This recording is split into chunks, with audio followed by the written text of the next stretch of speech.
Hello and welcome to another informational video from the Dividend Times. In this video we're going to do a follow-up to my previous video, when is a good time to buy a closed-end fund, in which we did a walkthrough for an actual purchase from alert to research and closed-end fund mastery to an actual buy position. In this video we're going to set up our buy position into the Divi-X system workbook, where I intend to show you all of my preferred settings for that particular purchase. But before we do that, to establish if this video is something you would like to invest your time in watching, let me show you a couple examples of what the Divi-X system can do.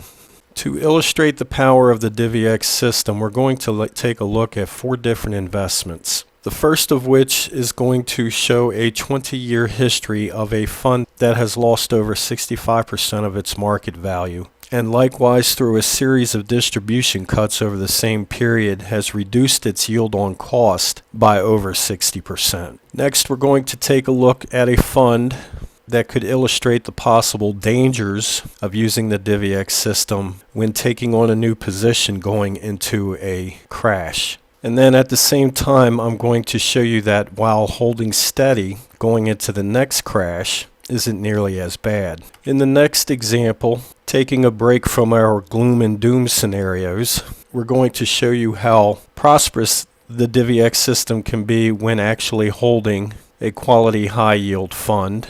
And then lastly, we're going to look at a completely different aspect of using the Divi-X system when we shift gears from using high yield to growth. And then after that, if you decide to stick around, I'm going to show you what happened to General Mills since I abandoned it to pick up my shares of AOD. And then after that, I'm going to show you my personal goals when using Divi-X for the long term and how I handle short-term surprises. And then we'll close out this video by entering our position of AOD into the Divi-X system workbook. So without further ado, let's get on with it. Okay, the first fund we're going to look at is PHK from PIMCO, and the period that we're covering is from December 2003 to December 2023. And the reason we're using this specific time frame is because I'm too lazy to make another chart. So full disclosure.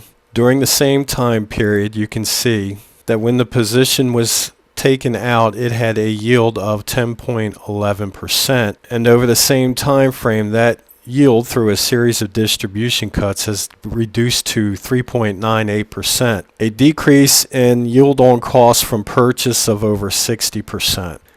Now, when you look at a fund's performance like this, it probably conjures up images of the person who invested in this fund living in a cardboard box because the bank foreclosed on his 15-bedroom mansion. But are things really as dire as they appear? Granted, market performance hasn't been that great, but what happens to the returns when we account for the high yield? Over the same time period, with distributions not reinvested, cumulative returns, despite the negative 65.5% drop in market price, come in at 111.48%. If we take into account the additional returns from the Divi-X system, we now have cumulative returns of 201.98%. So without Divi-X, we have annual average returns over the last 20 years of 5.6%. With Divi-X, it's almost doubled at 10.1%. And while Divi-X was not immune to distribution cuts,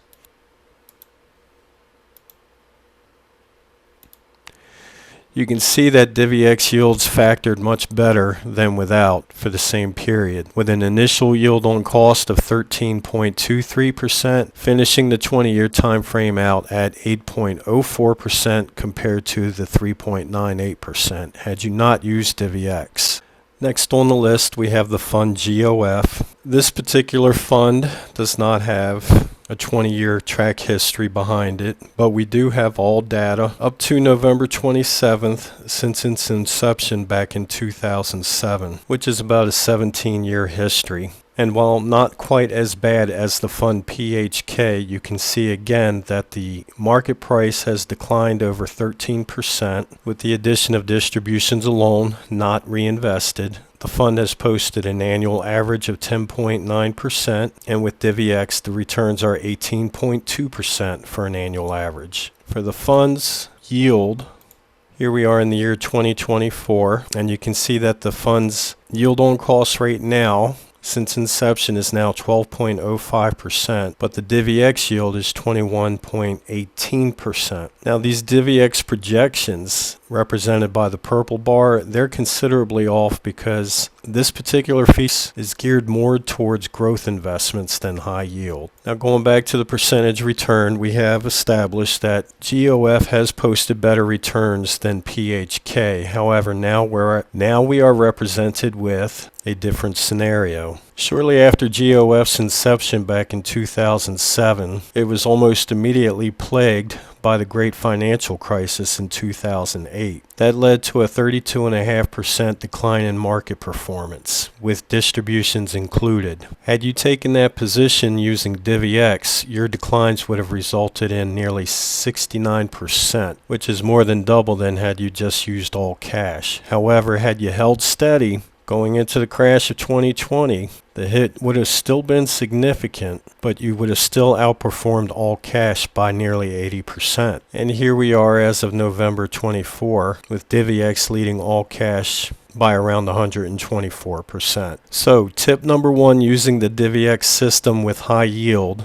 Not so much with growth, because growth wouldn't have had you in such a position. Set yourself a percentage stop loss in the event that your purchase goes south right away, and stick to it. You can always get back into position when the smoke clears. But regardless, if the fund has a reliable distribution, more often than not, you'll come out ahead using the Divi-X system.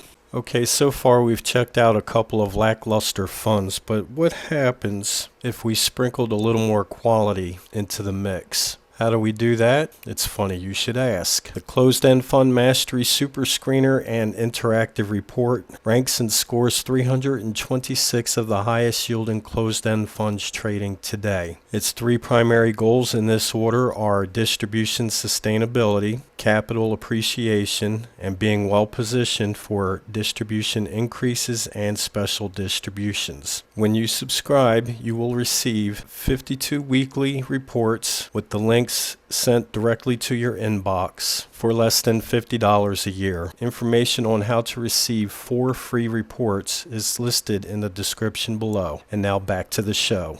Now, as I was saying, adding a little quality to our Divi-X selections. Here we have a 20-year history from July 2004 to July 2024 for the fund UTG. We're not going to spend much time on this. You can see that the market price performance for in the last 20 years is 68.9%, a 14.9% annual average without Divi-X, 21.7% annual average with Divi-X, and quickly referencing the crash back in 2008, 2009 from the great financial crisis, you can see we entered our position in July 2004. Financial crisis was 5 years later, and Divi-X outperformed, unlike GOF, without Divi-X by around 3%. And you can see that at each subsequent 5-year interval, the Divi-X advantage over non-Divi-X gets bigger and bigger and bigger. And lastly, for UTG, the 20-year yields. Yield on cost at purchase date was 7.39 for Divi-X, 7.23 without.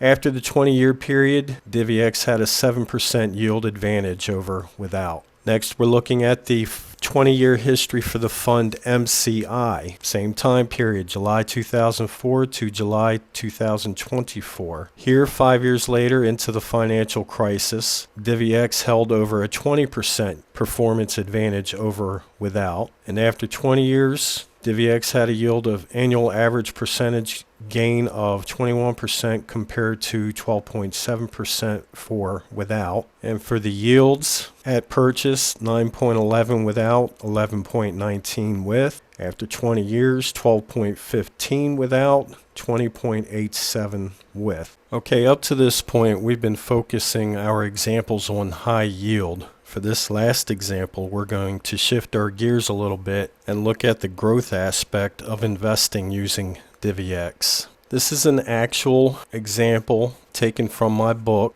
The Dividend Times, an introduction to the Divi-X system, which came out in 2015. I continue to track the results of these stocks to see how they continue to perform. Here we are looking at the example written about in the book, Caterpillar, ticker symbol CAT.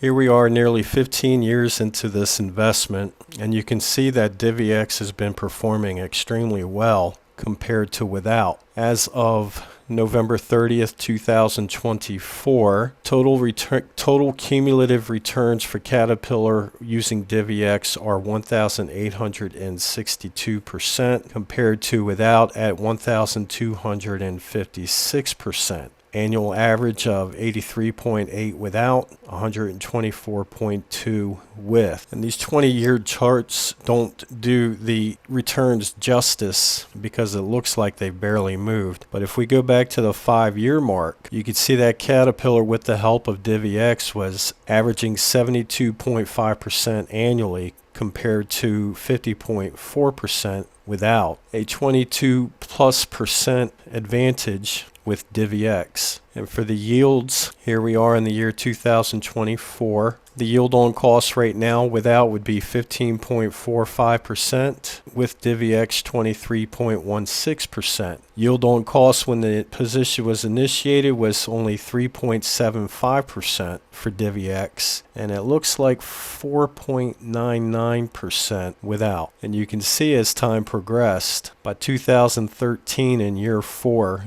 the Divi-X yield surpassed the without yield and has continued to climb ever since. Now, one huge contrast between using Divi-X for high yield and Divi-X for growth is obviously the size of the long-term returns. If we go back to the fund MCI's 20-year returns on the dollar amount chart, you'll notice a line right here which states expected return. This is a number that you manually input when you're setting up a new worksheet. You can see in the early going that Divi-X, and to a lesser extent without Divi-X, managed to meet those expected returns. But as time progressed, the expected return rate gets away from us. And the reason for that is because most of the returns are paid out in dividends on these high yield funds. They are not reinvested for growth. And when I say reinvested, I mean at the company level, not at the individual investor level. If we look at the same dollar returns as it applies to growth using Caterpillar,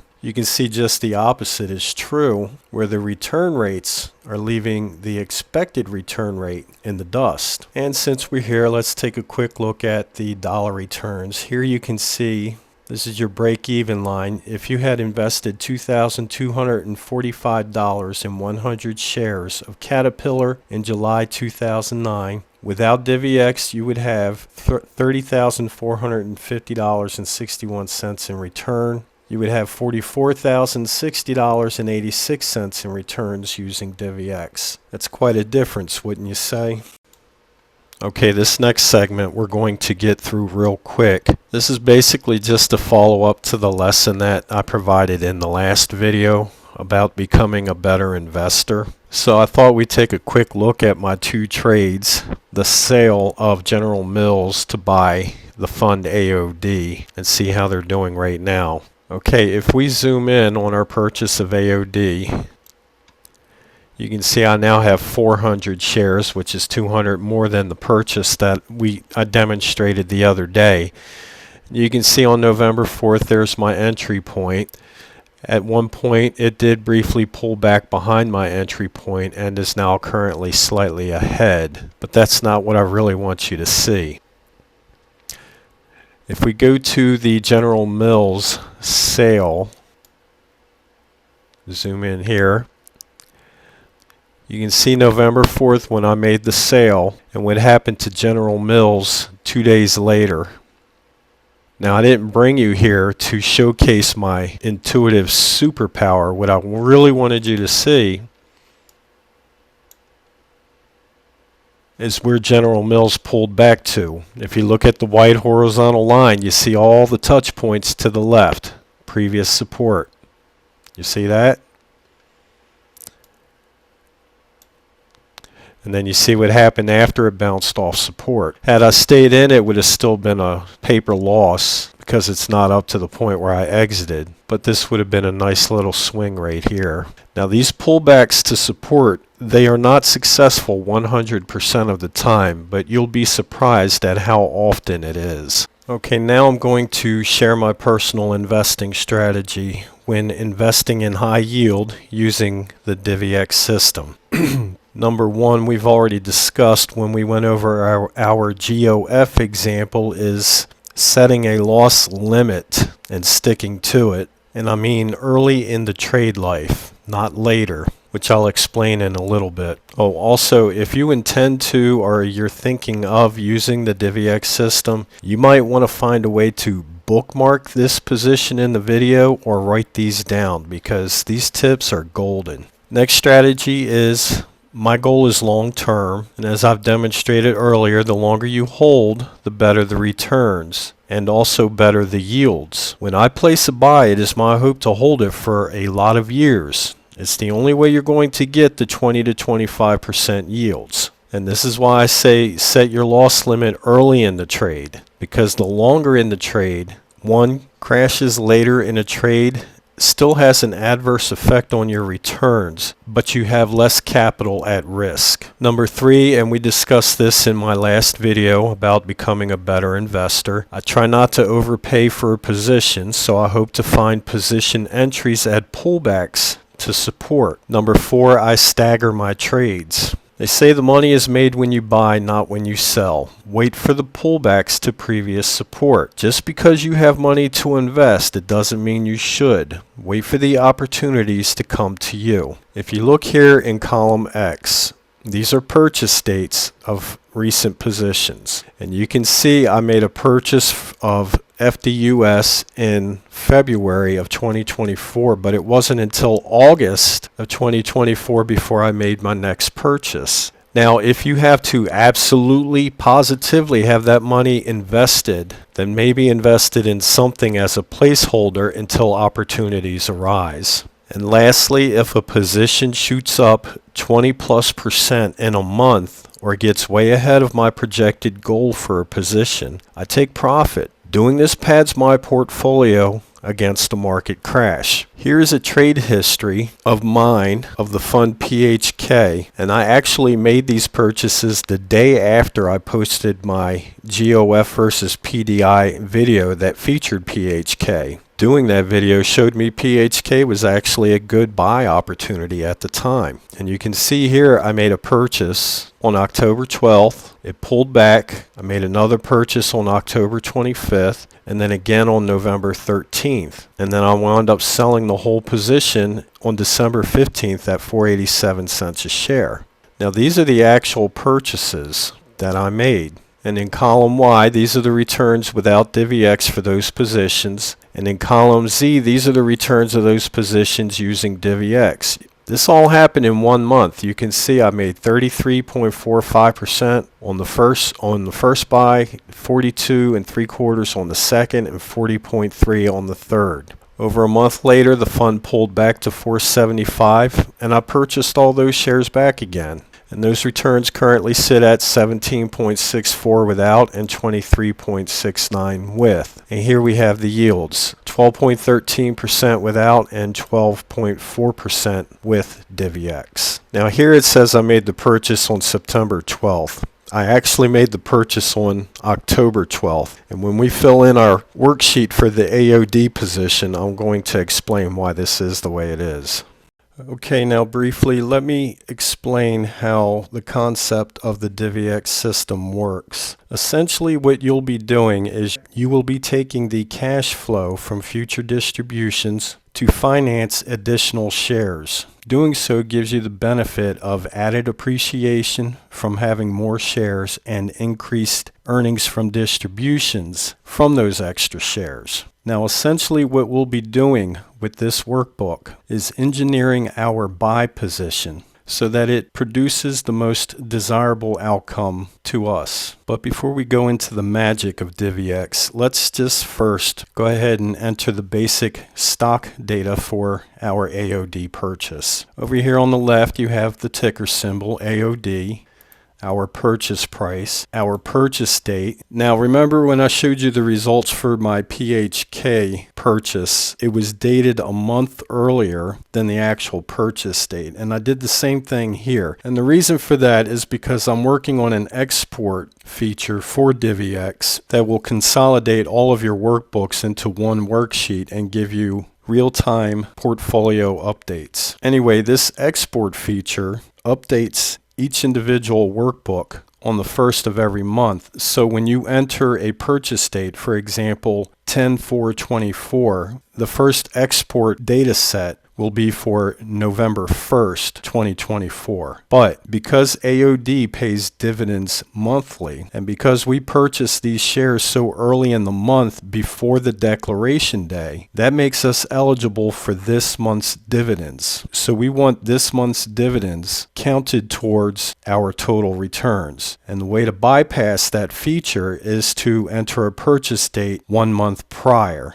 as we did here. The purchase date for our shares was 11/4/24. We entered 10/4/24. Now when you save the actual file, the file name should be, I recommend, the ticker symbol and the actual purchase date. So when you open up the file AOD 11/4/24 and you see the purchase date 10/4/24, it doesn't confuse you. You know what you did. Next we have the dividend amount, which is 10 cents per share, which with our 200 share purchase will give us a monthly dividend total of $20 a month. The dividend's 12 times a year for monthly, and we purchase 200 shares. That's all you need to create a position.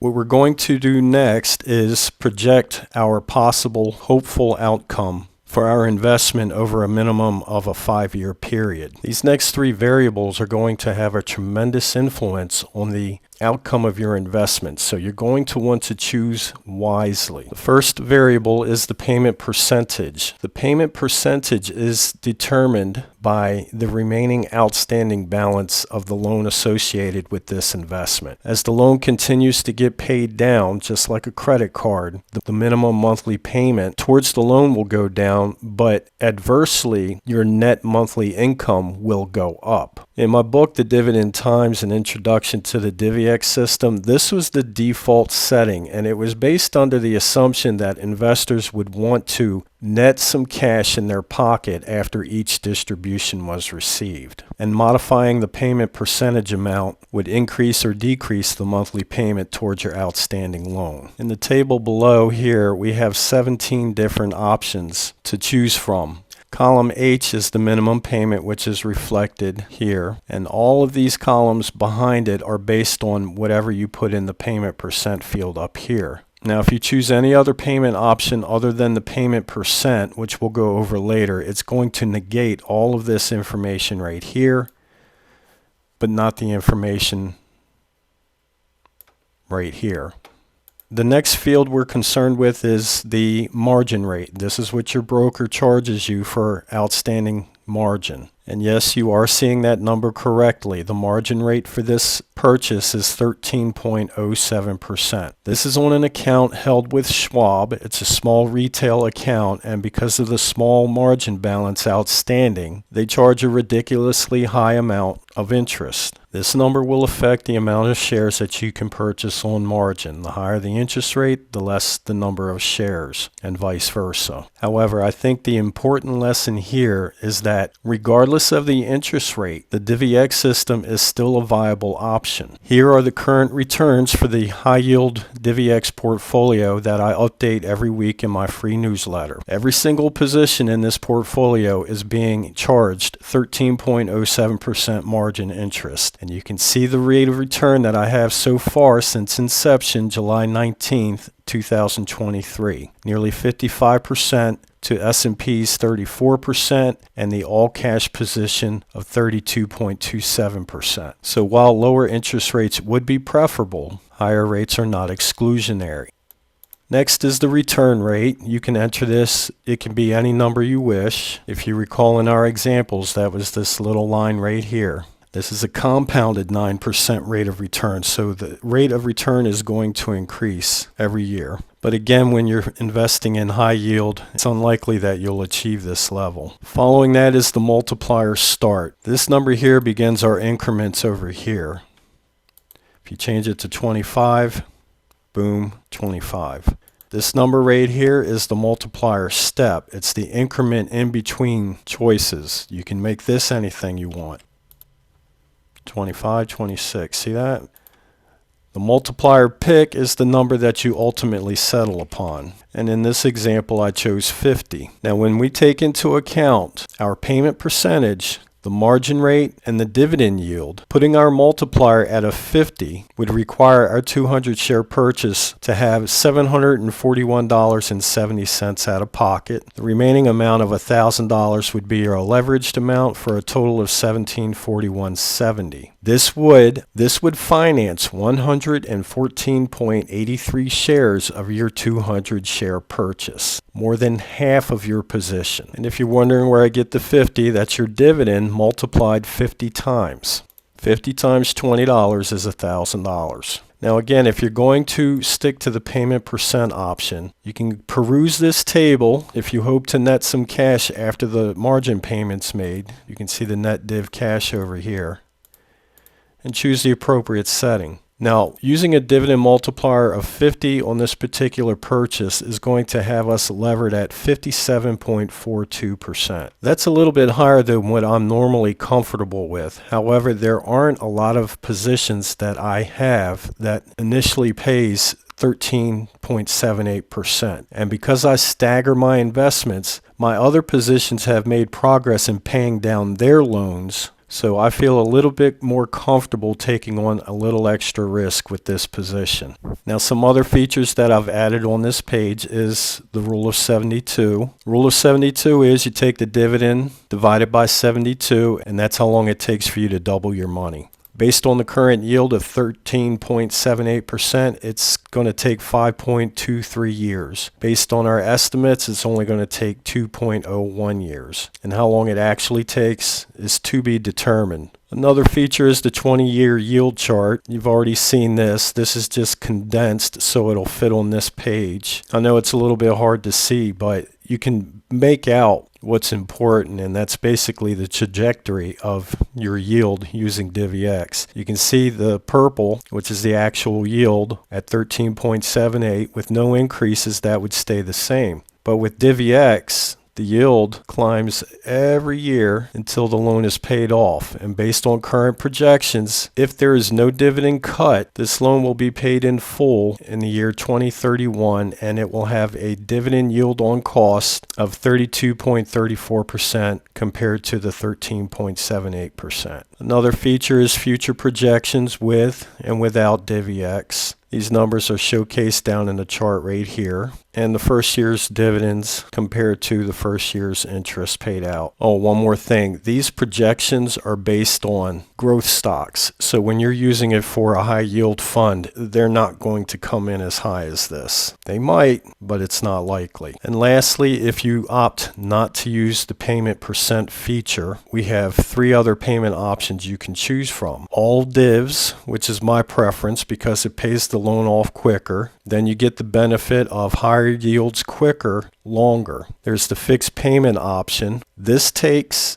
the initial dividend, converts it to a monthly payment, and that payment will stay fixed throughout the life of the loan, regardless if there's increases in distributions or cuts. Interest only is self-explanatory. This is often an option most investors use, but it's also the riskiest. And this right here is actually kind of cool too. Divi-X not only tracks the return on your overall investment, it actually tracks how much money you're making on the leverage portion of your investment. So that's a pretty nifty feature there too. A couple more things I'd like to show you, and then we're going to wrap it up. The return scenarios chart. Here you have your break-even line, which is your initial investment, and then you have the rule of 72, which we discussed a little while ago, how long it would take to double your money. And based on our projections, we're expected to double our money by April 30th, 2027. Without Divi-X, you're not expected to double your money until November 30th,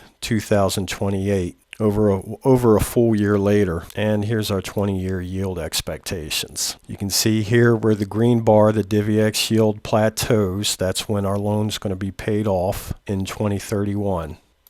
And that's it.